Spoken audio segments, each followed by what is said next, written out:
नमस्कार, मैं स्वाति वर्मा स्वागत करती हूं आपका पब्लिक एशिया न्यूज में। वक्त हो चला है पब्लिक एशिया प्राइम टाइम का, तो चलिए रूबरू कराते हैं आपको देश के विभिन्न राज्यों की अहम खबरों से। नमस्कार, मैं रेणु कुमारी, आप देख रहे हैं पब्लिक एशिया न्यूज चैनल। इसी के साथ अब वक्त हो गया है छत्तीसगढ़ की बड़ी खबरों का। पहली खबर की ओर चलते बता दें, धमतरी जिले में गंगरेल बांध है, जहां लोग दूर दूर से घूमने आते हैं। ये बांध करीब 12 से 13 साल बाद सूखे की मार झेल रहा है। 32.5 टीएमसी क्षमता वाला गंगरेल बांध सूखने के कगार पर है। वर्तमान में अब महज 2 टीएमसी उपयोगी पानी शेष रह गया है, जो कुल क्षमता से मात्र 8% ही है। इस बार मानसून समय पर दस्तक नहीं दे रहा है और अच्छी वर्षा नहीं होती है, तो इसका सीधा असर लोगों के जीवन पर पड़ेगा। साथ ही पेयजल जलापूर्ति में कटौती की जाएगी।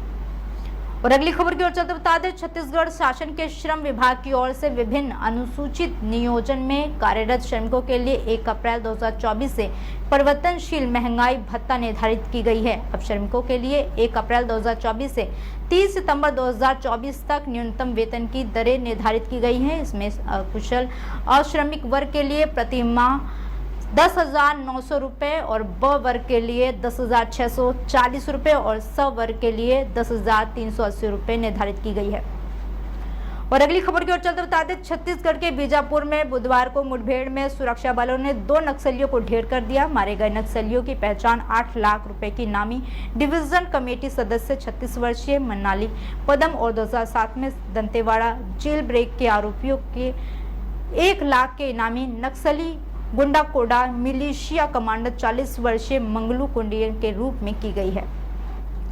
और अगली खबर की ओर चलते बता दें, छत्तीसगढ़ के दंतेवाड़ा जिले में केंद्रीय रिजर्व पुलिस बल सीआरपीएफ को बड़ी सफलता मिली है। दंतेवाड़ा में बुधवार को 4 नाबालिगों समेत 10 नक्सलियों ने आत्मसमर्पण कर दिया। आत्मसमर्पण करने वाले सभी नक्सली पड़ोसी नारायणपुर जिले के रेखावाड़ा गांव के रहने वाले हैं। पुलिस अधिकारियों के मुताबिक जून 2020 में शुरू किए गए लोन वाटूट यानी अपने घर वापस लौटो अभियान के तहत अब तक कुल 815 नक्सलियों ने हिंसा छोड़ दी है। और आखिरी खबर की ओर चलते बता दें, नौतपा का आज 8वां दिन है। छत्तीसगढ़ में तेज धूप के साथ भीषण गर्मी पड़ रही है। आने वाले 2 दिनों तक मौसम ऐसे ही बने रहने की संभावना है। मौसम विभाग ने 3 संभाग में लू का अलर्ट जारी किया है। प्रदेश में बुधवार को अधिकतम तापमान 46.7 डिग्री सेल्सियस तक पहुंच गया। वहीं 6 जिलों में न्यूनतम तापमान 30 डिग्री तक रहा है। ऐसे ही तमाम जानकारी के लिए देखते रहे पब्लिक एशिया न्यूज चैनल। नमस्कार, मैं रेणु कुमारी, आप देख रहे हैं पब्लिक एशिया न्यूज चैनल। इसी के साथ अब वक्त हो गया है पंजाब की बड़ी खबरों से आपको रूबरू कराने का। पहली खबर की ओर चलते बता दें, पंजाब में चुनाव प्रचार के अंतिम दिन पीएम नरेंद्र मोदी होशियारपुर में पहुंचे। रामलीला ग्राउंड में वे इंडी गठबंधन पर खूब बरसे। मोदी ने कहा कि मैं अभी चुप बैठा हूं, जिस दिन मोदी मुंह खोलेगा तुम्हारी 7 पीढ़ी का हिसाब निकाल कर बाहर रख देगा। होशियारपुर में प्रधानमंत्री नरेंद्र मोदी ने अपनी आखिरी चुनावी रैली की। रैली के दौरान मोदी ने अग्निवीर योजना वाल्मीकि समाज को साधा, वहीं कांग्रेस और आम आदमी पार्टी पर जमकर प्रहार किया। और अगली खबर की ओर चलते बता दें, आम आदमी पार्टी के संयोजक अरविंद केजरीवाल गुरुवार को संगरूर में प्रचार के लिए पहुंचे। केजरीवाल ने आप प्रत्याशी गुरमीत सिंह मीत हेयर के समर्थन में रोड शो निकाला। इस दौरान सीएम भगवंत मान भी उनके साथ मौजूद थे। और अगली खबर की ओर चलते बता दें, किसानों के प्रदर्शन के दौरान हुई युवा किसान शुभकरण मौत के मामले में जांच अब हरियाणा पुलिस के वरिष्ठ अधिकारियों की एसआईटी करेगी। पंजाब हरियाणा हाई कोर्ट ने हरियाणा सरकार को इसके लिए नाम प्रस्तावित करने का आदेश दिया है। साथ ही सुनवाई के दौरान हाईवे बंद होने के कारण लोगों को होने वाली परेशानी का मुद्दा उठा तो हाईकोर्ट ने हरियाणा व पंजाब सरकार से शंभू बॉर्डर को लेकर जवाब तलब किया है। और अगली खबर की ओर चलते बता दें, दिवंगत गायक सिद्धू मूसेवाला के पिता बलकौर सिंह ने पंजाब के हालात पर चिंता व्यक्त करते हुए कहा कि सूबे में गैंगस्टर का राज है। उन्होंने कहा कि अगर व्यापारी रात 9 बजे तक घर ना पहुंचे तो परिवार घबरा जाता है, क्योंकि पंजाब के हालात जो ऐसे बने हुए हैं। और आखिरी खबर की ओर चलते बता दें, नौतपा में तो वैसे भी प्रचंड गर्मी पड़ती है। पारा जितनी गर्मी रिकॉर्ड करता है, वास्तव में उससे ज्यादा गर्मी महसूस होती है। इस बार तो सारे रिकॉर्ड टूट रहे हैं। पंजाब में तापमान ने सोमवार व मंगलवार को अपने ही सारे रिकॉर्ड तोड़ डाले हैं। इसके बाद बुधवार को पारा 48.5 डिग्री दर्ज किया गया। लू के प्रकोप के चलते अधिकतम तापमान में 0.3 डिग्री की वृद्धि दर्ज की गई, जिससे ये सामान्य से 5.8 डिग्री अधिक हो गया है। ऐसे ही तमाम जानकारी के लिए देखते रहे पब्लिकेशन न्यूज चैनल। नमस्कार, मैं हूं जैनिश मसीह और आपका स्वागत है पब्लिकेशन न्यूज में। अब वक्त है देश की बड़ी खबरों से आपको रूबरू कराने का। पहली खबर की ओर बढ़ते हुए आपको बता दें, बुलंदशहर में पहली पत्नी के होते हुए एक युवक ने दूसरी शादी कर ली। पहली पत्नी अपनी 7 साल की बेटी के साथ घंटों बैठी रही दरवाजे पर, मगर पति और ससुराल जनों ने दरवाजा नहीं खोला। पहली पत्नी का आरोप है कि कोई समझौता नहीं हुआ और ना ही पति बेटी का खर्च देता है। आरोपी युवक अनुज चौधरी नगर के एक निजी बैंक में कार्यरत है। पीड़ित महिला का आरोप है कि पुलिस को सूचना देने के बावजूद भी पुलिस ने कोई कार्यवाही नहीं की। देर रात तक पीड़िता महिला कार्यवाही का इंतजार करती रही। मामला कोतवाली जहांगीराबाद के मोहल्ला कैलाशपुरी निकट टाउन स्कूल का है। आइए दिखाते हैं आपको हमारे संवाददाता प्रदीप पंडित की रिपोर्ट।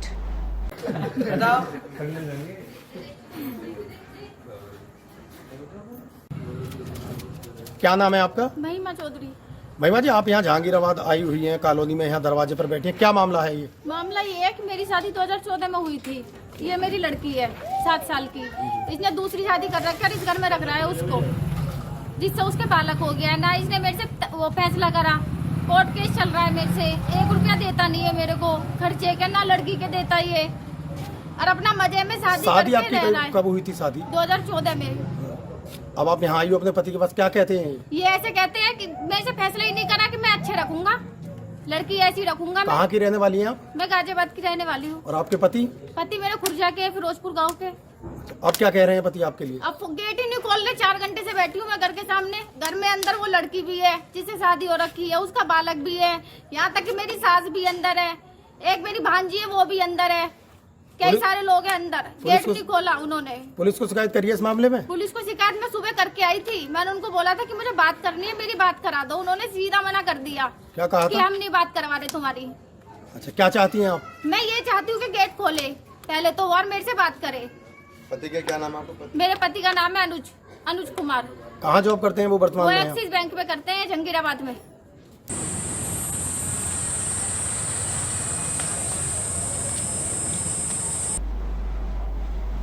अगली खबर की ओर बढ़ते हुए आपको बता दें, Uttar Pradesh premiere league cricket में आसिफ खान का हुआ सिलेक्शन। बता दें, समूचे मेरठ मंडल से सिर्फ आसिफ खान का ही सिलेक्शन हुआ है।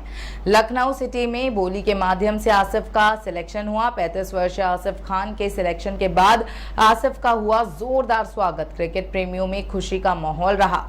बता दें कि बल्लेबाजी और विकेट कीपिंग में आसिफ का महारत हासिल है। बुलंदशहर की ग्रीनफील्ड क्रिकेट एकेडमी के छात्र आसिफ। आइए दिखाते हैं आपको हमारे संवाददाता प्रदीप पंडित की रिपोर्ट।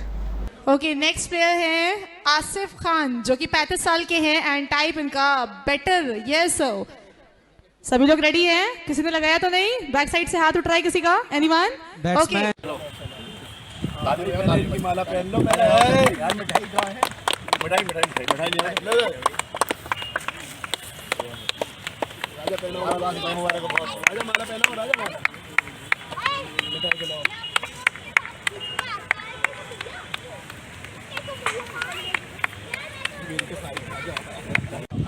आपके स्टूडेंट का सिलेक्शन हुआ है यूपी लखनऊ में, क्या कहना है आप? देखिए, मुझे पूरी भरोसा था। आसिफ जैसी मेहनत कर रहा था। आसिफ की बैटिंग और विकेट कीपिंग दोनों बहुत मजबूत है और मुझे पूरी उससे उम्मीद है कि ये बुलंदशहर का नाम रोशन करेगा इंशाल्लाह। और बहुत अच्छा क्रिकेटर है, होनहार है। ज़िले से ये वाहिद एक क्रिकेटर है जिसका बुलंदशहर सिलेक्शन हुआ है आसिफ का। और सब लोगों से मैं दुआ करता हूँ, दुआ कीजिए आसिफ के लिए कि आसिफ बहुत अच्छा परफॉर्मेंस करके आए और हमारा। आगे बढ़ते हुए आपको बता दें, इन दिनों बढ़ते तापमान से गर्मी में लोगों को घर से निकलने में परेशानी महसूस हो रही है, मगर जरूरी कामों के लिए बाजार जाना पड़ रहा है। शरीर में गर्मी की शिद्दत को कम करने के लिए चौराहों पर शरबत का वितरण किया जा रहा है। बता दें, मुंडा पांडे दौलतपुर में आज चौधरी कॉम्प्लेक्स के दुकानदारों ने चिलचिलाती धूप में, तपती सड़क और भीषण गर्मी में लोगों को राहत दिलाने के लिए भीषण गर्मी को देखते हुए लोगों ने एकजुट होकर पानी और शरबत का वितरण किया, जिसमें राहगीरों ने शरबत पिया और राहत महसूस की। सामाजिक कार्यकर्ताओं ने कहा, इस समय इस तरह की गर्मी पड़ रही है, सभी को घर से बाहर निकलते समय चेहरे पर स्टॉल लगाकर निकलना चाहिए। इसमें मुख्य रूप से अनीस अली, महफूज अली, वसीम अली, इसरार अली, आसिफ अली आदि लोग मौजूद रहे। आइए दिखाते हैं आपको हमारे संवाददाता शावीज खान की रिपोर्ट। क्या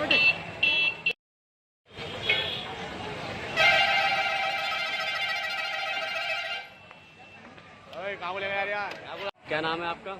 मेरा नाम मोहम्मद अनीस। ये आज जो पानी का जो वितरण किया गया है, ये कहाँ पर किया गया है? ये 16 बाबूजी की मार्केट के आगे सभी दुकानदारों ने मिलकर हमने गर्मी को देखते हुए ये हमने किया है। गर्मी बहुत ज़्यादा है, निकलते बैठते जो लोग परेशान हो रहे हैं, गर्मी में पानी नहीं मिल पा रहा, तो हमने ठंडा पानी का इंतजाम उनके लिए किया है थोड़ा बहुत। लोगों को कैसा लग रहा है पानी पी के? बहुत खुश, सब लोग सब पी रहे हैं पानी, सब खुशी से जा रहे हैं पीने। 4,000 ग्लास पानी पी रहे हैं, गर्मी बहुत ज़्यादा है, तापमान 44 डिग्री चल रहा है जगह। अच्छा, ये कौन सी जगह पिला रहे हैं आप पानी? ये 16 बाबूजी की मार्केट के आगे सभी दुकानदारों ने हमने मिलकर ये सब किया है। अगली खबर की ओर बढ़ते हुए आपको बता दें, कर्नाटक महर्षि वाल्मीकि अनुसूचित जनजाति विकास निगम लिमिटेड के लगभग 94 करोड़ 73 लाख रुपए को धोखाधड़ी से विभिन्न अन्य बैंक खातों में ट्रांसफर किया गया। इसके तहत यूनियन बैंक ऑफ इंडिया के 6 अधिकारियों के खिलाफ मामला दर्ज किया गया है। पुलिस अधिकारियों ने इसको लेकर जानकारी दी है।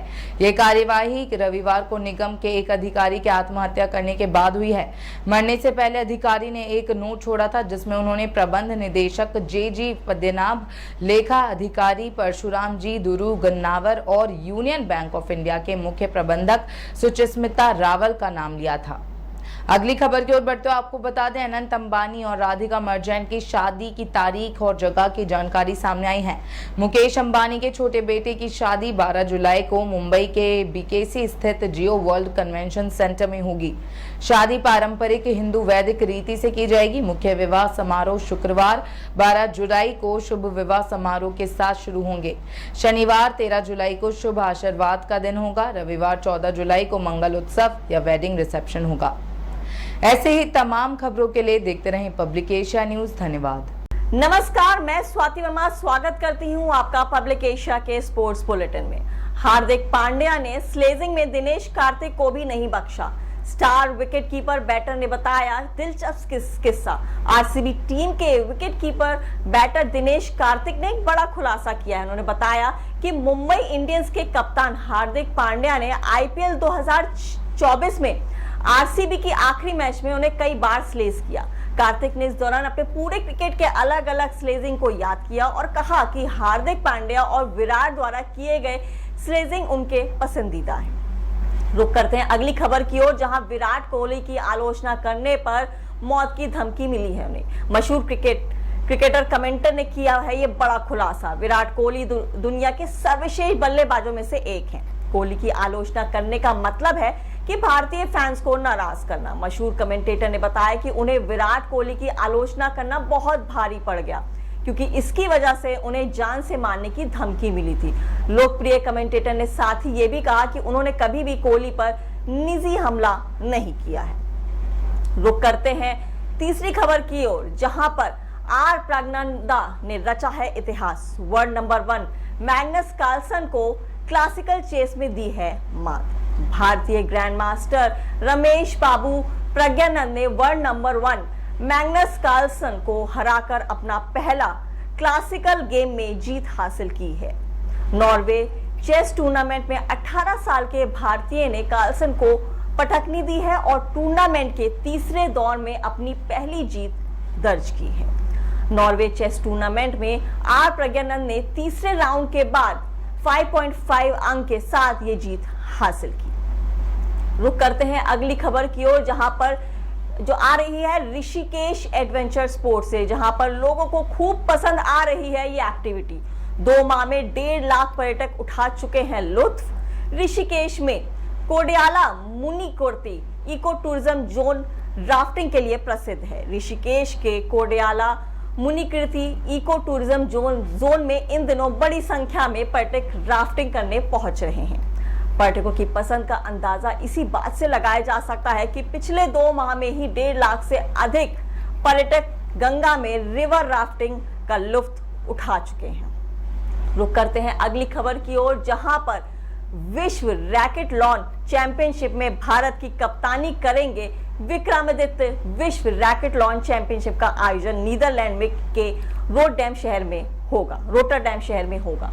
रैकेट लॉन एक संयुक्त खेल है जिसमें प्रतिस्पर्धियों को 4 रैकेट खेल टेबल टेनिस, बैडमिंटन, टेनिस और स्क्वॉश खेलना होता है। टीम में विक्रमादित्य के अलावा निहित कुमार सिंह, करण तनेजा, प्रशांत सेन, निखिल मनसुखानी और एकमात्र महिला खिलाड़ी नैना तनेजा शामिल हैं। रोटरडम में 31 जुलाई से 4 अगस्त तक प्रतियोगिता का आयोजन होगा। पब्लिक एशिया के स्पोर्ट्स बुलेटिन को देखने के लिए जुड़े रहें पब्लिक एशिया के साथ। हमारे चैनल को सब्सक्राइब करना बिल्कुल भी ना भूलें। साथ ही Twitter, LinkedIn, Instagram, Facebook page पर हमें जरूर फॉलो करें। नमस्कार, मैं हूं जैनिश मसीह और आपका स्वागत है पब्लिक एशिया न्यूज में। अब वक्त है मध्य प्रदेश की बड़ी खबरों से आपको रूबरू कराने का। पहली खबर की ओर बढ़ते हुए आपको बता दें, जबलपुर की लोकायुक्त की स्पेशल कोर्ट ने एक भ्रष्ट इंजीनियर को 4 साल की जेल की सजा और 60 लाख रुपए जुर्माना लगाया है।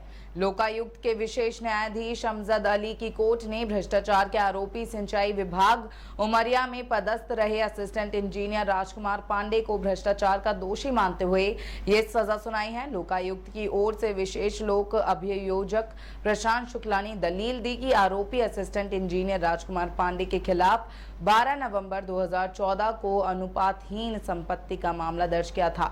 सर्च वारंट मिलने के बाद आरोपी के उमरिया और जबलपुर स्थित आवासों और बैंक लॉकरों की तलाशी ली गई थी। आवास में मिले सामानों की इन्वेंट्री बनी गई थी।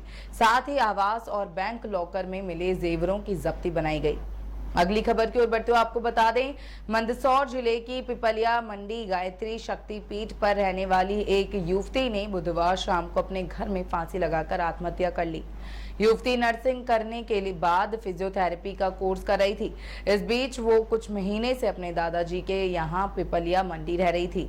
आत्महत्या से पहले युवती ने 4 पेज का सुसाइड नोट इंस्टाग्राम पर पोस्ट किया है और उसने अपने पिता और अपने प्रेमी जितेंद्र नागदा के नाम लिखा। साथ ही युवक के साथ फोटो भी अपलोड की है। जानकारी के मुताबिक गायत्री शक्तिपीठ पर निवासरत 26 वर्षीय युवती आशा पिता मोहनलाल मेघवाल बुधवार शाम 6 बजे अपने घर में फंदे पर लटकी मिली। जानकारी लगने पर परिजन उसे प्राथमिक स्वास्थ्य केंद्र ले गए, जहां डॉक्टरों ने उसे मृत घोषित कर दिया। सूचना पर चौकी प्रभारी कपिल रोसोराश्री मौके पर पहुंचे और परिजनों से घटना की जानकारी ली। अगली खबर की ओर बढ़ते हुए आपको बता दें, मध्य प्रदेश के पूर्व मुख्यमंत्री दिग्विजय सिंह लगातार मध्य प्रदेश में लोगों की समस्याएं उठा रहे हैं। अब उन्होंने नर्मदापुरम में प्रशासन की लापरवाही से नहर का पानी नहीं छोड़े जाने का आरोप लगाते हुए कहा कि किसानों की 1500 से 1800 एकड़ की मूंग की फसल खराब हो गई है। उन्होंने कहा कि किसानों के लिए खड़ी फसल को खत्म करना सबसे बड़ी पीड़ा है। हम इस पीड़ा की घड़ी में किसानों के साथ खड़े हैं और उन्हें हक मिलने तक लड़ेंगे।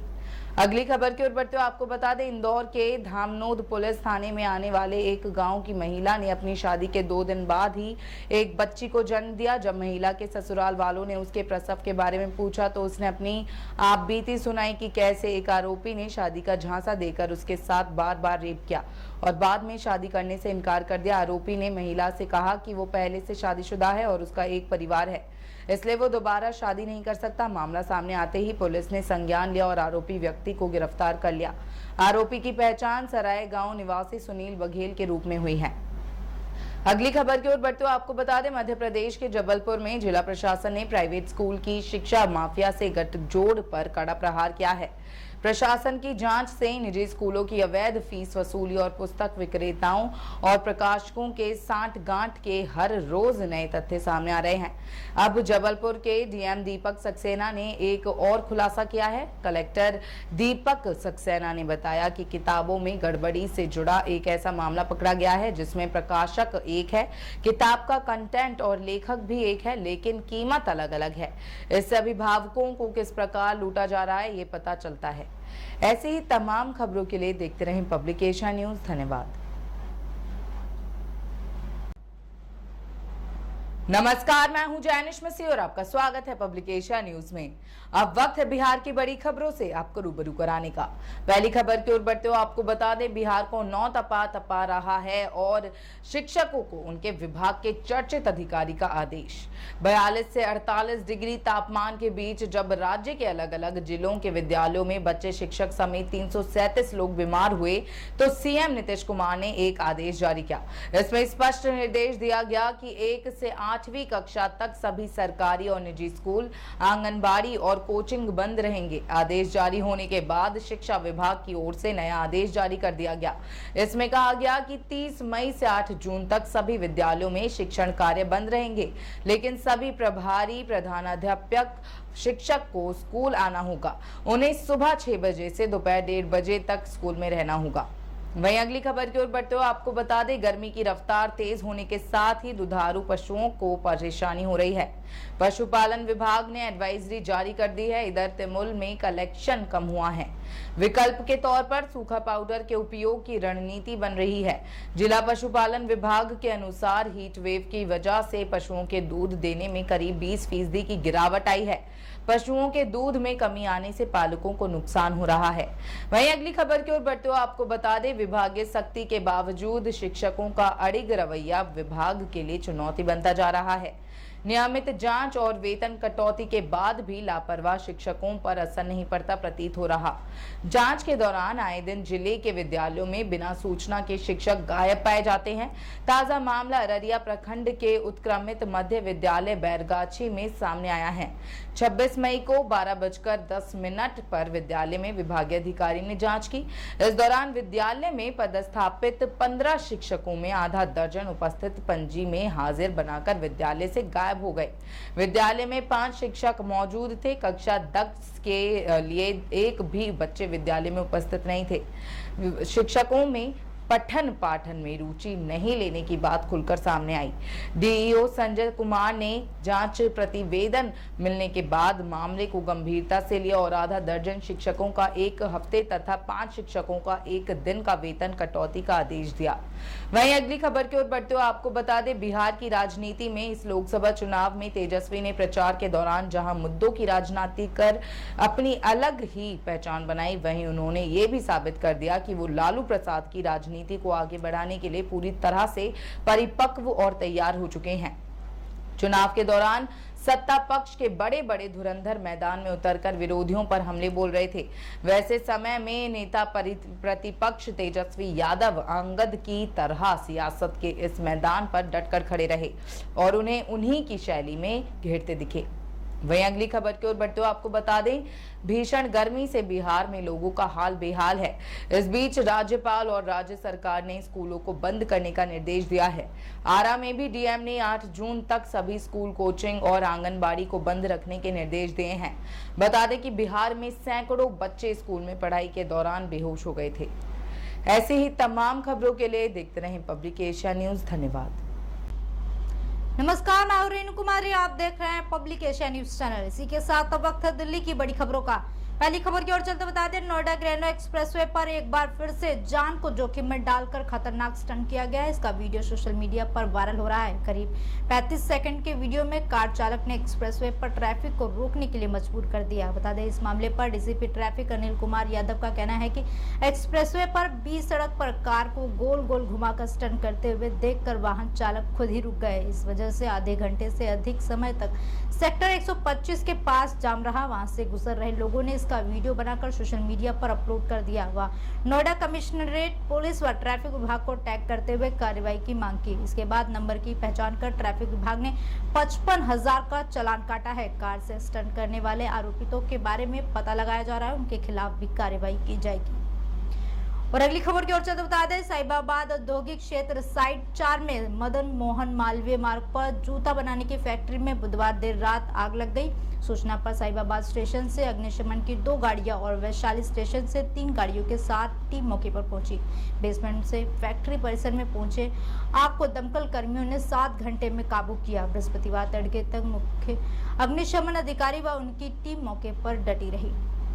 और अगली खबर की ओर चलते बता दें, सिविल डिफेंस की नौकरी छूटने के बाद अपने खर्चे पूरे करने के लिए एक महिला लुटेरी बन गई। उसने अमीर पड़ोसन के यहाँ लूट की साजिश रची। पुरुष का भेष बनाकर वह कुरियर बॉय बनकर वह पड़ोसी के यहाँ पहुंच गई। नकली पिस्टल की बट से पीड़िता के सिर पर हमला कर उसे लहूलुहान कर दिया। पीड़िता के शोर मचाने पर वह फरार हो गई। पुलिस ने मामला दर्ज कर आरोपी की पहचान करने के बाद उसे गिरफ्तार कर लिया है। और अगली खबर की ओर चलते बता दें, दक्षिण पश्चिमी दिल्ली की एंटी नारकोटिक्स यूनिट में तैनात दिल्ली के 5 पुलिसकर्मियों ने वर्दी को शर्मसार कर दिया है। उन्होंने गाड़ी में बैठकर शराब पी रहे कुछ लोगों को जमकर लात घूंस व बेसबॉल से पीटा और 10 लाख रुपए लेकर छोड़ा। बसंत कुछ दक्षिणी थाना पुलिस ने 5 को गिरफ्तार कर लिया है। प्रभारी इंस्पेक्टर दीपक दहिया को लाइन हाजिर कर दिया गया है। और आखिरी खबर की ओर चलते बता दें, राजधानी गर्म द्वीपों का शहर बनती जा रही है। इसके तापमान में बीते एक दशक में औसत 7 डिग्री सेल्सियस की बढ़ोतरी हुई है। साल 2014 की मई में अमूमन 30 से 33 डिग्री तक गर्म रहने वाली दिल्ली मई 2024 में 40 डिग्री तक गर्म है। इससे अभी राहत के भी आसार नहीं है। पूर्वानुमान है कि जून के पहले सप्ताह तक लोग 40 डिग्री से ऊपर की तपिश झेलते रहेंगे। नजफगढ़, मुंगेशपुर, जाफरपुर जैसे बाहरी दिल्ली के इलाकों में ज्यादा तापमान रिकॉर्ड हो रहा है। कारण यह है कि इस समय फसलें कट गई हैं, तुलनात्मक रूप से हरियाली नहीं है। संघन आबादी वाले इस इलाके में पथरीले भी है। इसके मिलते जुलते असर है कि यहाँ तापमान बाकी दिल्ली से ज्यादा है। ऐसे ही तमाम जानकारी के लिए देखते रहें पब्लिकेशन न्यूज चैनल। नमस्कार, मैं हूं जैनिश मसीह और आपका स्वागत है पब्लिकेशन न्यूज में। वक्त है महाराष्ट्र की बड़ी खबरों से आपको रूबरू कराने का। पहली खबर की ओर बढ़ते हुए आपको बता दें, महाराष्ट्र में मेरा भयंदर वसई विरार पुलिस ने पिछले हफ्ते एक वकील के खिलाफ एफआईआर दर्ज की है, जिसने राज्य में लोकसभा चुनावों के दौरान यूट्यूबर ध्रुव राठी के वीडियो को कथित तौर पर शेयर किया था, जिसमें प्रधानमंत्री नरेंद्र मोदी की आलोचना करी गई थी। बता दें कि 20 मई को अधिवक्ता आदेश बंसोड़े ने वसई बार एसोसिएशन के व्हाट्सएप ग्रुप पर ध्रुव राठी के वीडियो का लिंक शेयर किया था, जिसका शीर्षक था माइंड ऑफ अ डिक्टेटर। उसमें संदेश लिखा था कि वोट देने से पहले वीडियो जरूर देखें। जब एक अन्य वकील ने बंसोड़े की ओर से शेयर किए गए वीडियो के बारे में पुलिस को शिकायत लिखी, तो पुलिस ने स्वतः संज्ञान लेते हुए 21 मई को एफआईआर दर्ज कर ली। अगली खबर की ओर बढ़ते हुए आपको बता दें, एनसीपी शरद चंद्र पवार गुट के विधायक जितेंद्र आह्वाड ने मनुस्मृति की निंदा करने वाले पोस्टर फाड़ने के लिए बुधवार को माफी मांगी है, जिसमें डॉक्टर BR अम्बेडकर की तस्वीर भी थी। इस पर अब शरद गुट की तरफ का पहला बयान सामने आया है। जयंत पाटिल ने कहा कि जितेंद्र आह्वाड 50 सालों से ज्यादा समय से बाबा साहेब अम्बेडकर के विचारों की रक्षा के लिए सक्रिय रूप से काम कर रहे हैं। उनका संपूर्ण राजनीतिक और सामाजिक जीवन अम्बेडकर विचारों से उत्प्रोत है। हर अम्बेडकरी विचारधारा वाले व्यक्ति को बाबा साहेब के प्रति जितेंद्र आह्वाड की निष्ठा और प्रेम पर कोई संदेह नहीं है। अगली खबर की ओर बढ़ते हुए आपको बता दें, महाराष्ट्र के लगभग 3000 बांधों का औसत जल भंडार गिरकर उनकी कुल भंडारण क्षमता का 22% ही रह गया है, जिसमें छत्रपति संभाजीनगर डिवीजन में सबसे कम 9.06% जल भंडार दर्ज किया गया है। एक आधिकारिक रिपोर्ट में ये जानकारी दी गई है। रिपोर्ट में कहा गया है कि राज्य में 2997 बांध है, जहां बुधवार तक कुल भंडारण क्षमता का 22.64% जल उपयोग के लिए उपलब्ध है। मौजूदा भंडार पिछले साल 29 मई को दर्ज 31.81% की तुलना में 9.17% कम है। वहीं अगली खबर की ओर बढ़ते हुए आपको बता दें, मुंबई पुलिस ने बुधवार को यहां एक अदालत को बताया कि इस महीने की शुरुआत में शहर के घाटकोपर इलाके में गिरे होर्डिंग की गुणवत्ता घटिया थी। पुलिस ने इसी के साथ मामले में मुख्य आरोपी भावेश भिंडे की पुलिस हिरासत 1 दिन और बढ़ाने का अनुरोध किया। मेट्रोपॉलिटन मजिस्ट्रेट की अदालत ने याचिका स्वीकार करते हुए भिंडे की पुलिस हिरासत गुरुवार तक के लिए बढ़ा दी। ईगो मीडिया प्राइवेट लिमिटेड के निदेशक भिंडे को 16 मई को राजस्थान के उदयपुर से गिरफ्तार किया गया था। मुंबई के घाटकोपर इलाके में 13 मई को धूल भरी आंधी और बेमौसम बारिश के दौरान एक पेट्रोल पंप पर ईगो मीडिया द्वारा लगाया गया विशाल होर्डिंग गिर गया, जिसकी चपेट में आने से 17 लोगों की मौत हो गई थी। अगली खबर की ओर बढ़ते हुए आपको बता दें, मध्य रेलवे मुंबई नेटवर्क पर प्लेटफॉर्म विस्तार कार्यों के लिए आज रात से 63 घंटे का मेगा ब्लॉक संचालित होगा। इस कदम से मुंबई की लाइफ लाइन कही जाने वाली लोकल ट्रेन की सेवाएं और लाखों यात्रियों की आवाजाही प्रभावित होगी। ब्लॉक अवधि के दौरान लोकल और लंबी दूरी की ट्रेन की सेवाएं बुरी तरह प्रभावित होने की आशंका है। रेलवे ने यात्रियों से अपील की है कि अगर आवश्यक ना हो तो वो लोकल ट्रेन में यात्रा करने से बचें। CSMT और ठाणे स्टेशनों पर प्लेटफॉर्म विस्तार और चौड़ीकरण कार्यों के लिए मेगा ब्लॉक संचालित किया जाएगा। ऐसे ही तमाम खबरों के लिए देखते रहें पब्लिक एशिया न्यूज। धन्यवाद। नमस्कार, मैं हूं जैनिश मिसी और आपका स्वागत है पब्लिक एशिया न्यूज में। अब वक्त है उत्तराखंड की बड़ी खबरों से आपको रूबरू कराने का। पहली खबर की ओर बढ़ते हुए आपको बता दें, उपराष्ट्रपति जगदीप धनखड़ ने गुरुवार को कैंची धाम पहुंचकर बाबा नीब करौरी महाराज के दर्शन कर पूजा अर्चना की। स्थानीय युवतियों ने मीरा तिवारी और भावना तिवारी का तिलक चंदन लगाकर स्वागत किया। उपराष्ट्रपति कैंची धाम में 1 घंटे तक पूजा अर्चना की। महिंदर समिति और प्रशासन की ओर से उपराष्ट्रपति को बाबा की मूर्ति देखकर स्वागत किया गया। उपराष्ट्रपति के मंदिर में पूजा अर्चना के कार्यक्रम के दौरान श्रद्धालुओं का आवागमन बंद रखा गया। अगली खबर की ओर बढ़ते हुए आपको बता दें, NHAI अधिकारियों के मुताबिक दिल्ली दून एक्सप्रेस वे का निर्माण 213 किलोमीटर पर कुल 11 पैकेज में गतिमान है। ये काम प्राधिकरण के अलग अलग परियोजना कार्यालय देख रहे हैं। परियोजना को धरातल पर उतारने का काम अलग अलग पैकेज के मुताबिक अधिकतम नवंबर 2024 तक पूरा किया जाना है। एलिवेटेड रोड पर रफ्तार के शौकीनों को नियंत्रण में रखने के लिए एडवांस ट्रैफिक मैनेजमेंट सिस्टम की व्यवस्था की जाएगी। वहीं अगली खबर की ओर बढ़ते हुए आपको बता दें, काशीपुर में पत्नी से विवाद के बाद एक व्यक्ति हाई टेंशन लाइन के टावर पर चढ़ गया। सूचना पर पुलिस प्रशासन में खलबली मच गई। पुलिस के समझाने पर भी वो नीचे नहीं उतरा। बाद में उसकी पत्नी और सास को बुलाया गया, जिनके मनाने पर वो नीचे उतरा। पुलिस ने थाने में युवक और उसकी पत्नी से पूछताछ की। बाद में पुलिस ने युवक का पुलिस एक्ट में चालान कर दिया। बुधवार को खगड़पुर क्षेत्र में करीब 11 बजे शमशान घाट के पास हाई टेंशन लाइन के टावर पर एक युवक चढ़ गया, जो अपनी पत्नी को बुलाने की बात कहते हुए कूदने की धमकी देने लगा। इस दौरान वहां मौजूद लोगों ने उसे समझाने की कोशिश की, लेकिन वो नहीं माना। वहीं अगली खबर की ओर बढ़ते हुए आपको बता दें, पुलिस ने क्षेत्र के ग्राम रूपऊ में हुई हत्या के मामले में 71 वर्षीय एक ग्रामीण को गिरफ्तार किया है। आरोपित ने पुलिस को बताया कि उसने अपनी पत्नी के साथ संदिग्ध परिस्थितियों में पड़ोसी को देखकर उसके साथ हाथापाई की थी। इसी दौरान उसके सिर पर डंडे से वार किया, जिससे वो गंभीर घायल हो गया था, जिसकी बाद में मौत हो गई। पुलिस ने क्षेत्र के ग्राम रपऊ में हुई हत्या के मामले में 71 वर्षीय ग्रामीण को गिरफ्तार किया। आरोपित ने पुलिस को बताया कि उसने अपनी पत्नी के साथ संदिग्ध परिस्थितियों में पड़ोसी को देखकर उसके साथ हाथापाई की थी। वहीं अगली खबर की ओर बढ़ते हुए आपको बता दें, दून की गर्मी दिन पर दिन रिकॉर्ड दर्ज करती जा रही है और रिकॉर्ड तोड़ती जा रही है। गर्म हवाएं झुलसा रही हैं। बुधवार को देहरादून का तापमान ऑल टाइम रिकॉर्ड से सिर्फ 1 पॉइंट कम 43 डिग्री सेल्सियस दर्ज किया गया। इससे पहले 2012 में 30 मई को दून का तापमान 43.1 डिग्री सेल्सियस रहा था। स्थिति ऐसी रही तो ये रिकॉर्ड भी टूट जाएगा। बुधवार को सुबह से ही तेज धूप रही। दिन में गर्म हवाओं ने परेशानी और बढ़ा दी। इससे लोगों को झुलसाने वाली गर्मी का सामना करना पड़ा। तापमान के रिकॉर्ड स्तर पर रहने से बुधवार इस साल का सबसे गर्म दिन रहा। दून वासियों का कहना है कि यहाँ पर हर साल गर्मी बढ़ती जा रही है। पहले पंखों से ही काम चल जाता था, लेकिन अब एसी और कूलर के बिना रहना बहुत मुश्किल होता जा रहा है। ऐसे ही तमाम खबरों के लिए देखते रहें पब्लिक एशिया न्यूज। धन्यवाद। नमस्कार, मैं स्वाति वर्मा स्वागत करती हूं आपका पब्लिक एशिया के स्पेशल बुलेटिन में। आइए शुरुआत करते हैं दिल्ली से, जहां पर सरेंडर की डेडलाइन से 3 दिन पहले कोर्ट पहुंचे सीएम केजरीवाल। याचिका पर थोड़ी देर में होगी सुनवाई। आबकारी नीति घोटाले से जुड़े मनी लॉन्ड्रिंग मामले में आरोपित दिल्ली के मुख्यमंत्री अरविंद केजरीवाल ने राहत के लिए राउज एवेन्यू कोर्ट में जमानत याचिका दाखिल की है। दिल्ली सीएम की याचिका पर राउज एवेन्यू कोर्ट में दोपहर 2 बजे सुनवाई होगी। सुप्रीम कोर्ट ने 10 मई को लोकसभा चुनाव प्रचार के लिए सीएम केजरीवाल को 21 दिन की अंतरिम जमानत दी थी। अगली खबर की ओर रुख करते हुए, दिल्ली एयरपोर्ट पर सोने की तस्करी मामले में 2 लोग हिरासत में हैं। खुद को बताया शशि थरूर का पीए, कांग्रेस नेता ने दी है प्रतिक्रिया।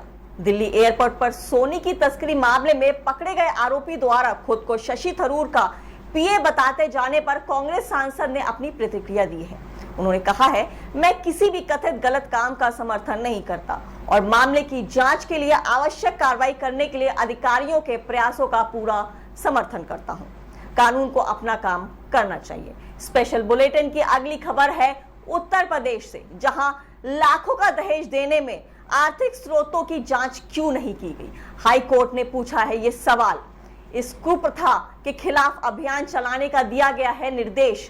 कोर्ट ने सरकार को मीडिया, टीवी, एनजीओ की सहायता से दहेज के खिलाफ जागरूकता अभियान चलाने का निर्देश दिया है और कहा है कि दहेज के खिलाफ होर्डिंग्स लगाए जाएं तथा दहेज विरोधी कैंपेन चलाए जाएं। कोर्ट ने मुख्य दहेज प्रतिशत अधिकारी से हलफनामा मांगा है कि पिछले 2 वर्ष में जिला दहेज प्रतिशत अधिकारी के समक्ष कितनी शिकायतें आई हैं और कितनों का अभियोजन किया गया है। रुक करते हैं उत्तर प्रदेश की दूसरी खबर की ओर, जहां गिनाने को काम बेहिसाब है फिर भी बोल रहे हैं मुद्दे। बांसगांव लोकसभा की है ये रिपोर्ट। आजादी के 75 साल बाद रेलवे लाइन जुड़ने जा रहे हैं। बांसगांव में गिनाने को तो बेहिसाब काम है, मगर बाढ़, अधूरे बांध, बेसहारा पशु और बंद दुरियापार चीनी मिल का आज भी मुद्दा बरकरार है। रुक करते हैं हरियाणा राज्य की ओर, जहां पर हरियाणा में पिछले साल से 72% ज्यादा बिजली की आपूर्ति, पेयजल संकट रोकने के लिए भी उठाए जा रहे हैं ये कदम। हरियाणा में मंगलवार को पिछले साल से 72% ज्यादा बिजली की आपूर्ति की गई। भीषण गर्मी के बीच बिजली की मांग 25.5 करोड़ यूनिट पर पहुंच गई है। मुख्य सचिव TVSN प्रसाद ने बुधवार को समीक्षा बैठक में अधिकारियों को भीषण गर्मी को देखते हुए प्रदेश में निर्बाध बिजली और पेयजल आपूर्ति सुनिश्चित करने का निर्देश दिया है। अगली खबर की ओर चलते हुए आपको बता दें कि हरियाणा एंटी करप्शन ब्यूरो को मिली बड़ी सफलता। मत्स्य विभाग कर्मचारियों को 1 लाख की रिश्वत लेते रंगे हाथों पकड़ा गया है। एंटी करप्शन ब्यूरो ने मत्स्य विभाग के कर्मचारियों को 1 लाख रुपए रिश्वत लेते हुए पकड़ा है। एंटी करप्शन ब्यूरो की टीम को शिकायत मिली थी कि सेवादार सतेंद्र सिंह ने जोगिंदर सिंह के माध्यम से ये रिश्वत संयुक्त सचिव मीनाक्षी दहिया के कहने पर मांगी थी। शिकायतकर्ता ने बताया गया कि उसके खिलाफ चार्जशीट के आदेशों को हटाने के बदले में रिश्वत की मांग की गई है। रुक करते हैं उत्तराखंड राज्य की ओर, जहां हल्द्वानी में 41 डिग्री पारे में 40 घंटे गुल रही बिजली। बढ़ गए हैं लोग, 600 से अधिक परिवार हो गए हैं परेशान। निवर्तमान पार्षद रईस अहमद के नेतृत्व में प्रदर्शन कर रहे क्षेत्रवासियों ने बताया कि सोमवार रात करीब 1 बजे बिजली आपूर्ति ठप हो गई थी। मंगलवार को ऊर्जा निगम ने फॉल्ट ठीक कर आपूर्ति सुचारू की, लेकिन फिर भी ट्रांसफार्मर फूंक गया। ऐसे में लगातार समस्या बनी रही। इससे 600 से अधिक आबादी प्रभावित हो रही है। बताया गया है कि ऊर्जा निगम से लगातार ट्रांसफार्मर की क्षमता बढ़ाने की मांग भी की जा रही थी। अगली खबर की ओर चल रहे हैं, जहां पर देहरादून ISBT का पार्किंग शुल्क बढ़ाने पर लगाई गई है रोक। ऑपरेटरों का पक्ष सुनने के बाद लिया जाएगा फैसला। हाई कोर्ट के आदेश पर बुधवार को सचिव परिवहन ने अगले 3 माह के लिए शुल्क वृद्धि पर न केवल रोक लगा दी, बल्कि राज्य परिवहन प्राधिकरण के सचिव को आदेश भी दिए हैं कि वह 3 माह में बस ऑपरेटरों का पक्ष सुनने के बाद किराए वृद्धि पर निर्णय लें। ऐसे में उत्तराखंड परिवहन निगम को भी 7 जून से होने वाली प्रवेश पार्किंग शुल्क वृद्धि से फिलहाल राहत मिल गई है। पब्लिक एशिया के स्पेशल बुलेटिन को देखने के लिए जुड़े रहे पब्लिक एशिया के चैनल के साथ। हमारे चैनल को सब्सक्राइब करना बिल्कुल भी ना भूलें। साथ ही Twitter, LinkedIn, Instagram, Facebook page पर हमें जरूर फॉलो करें।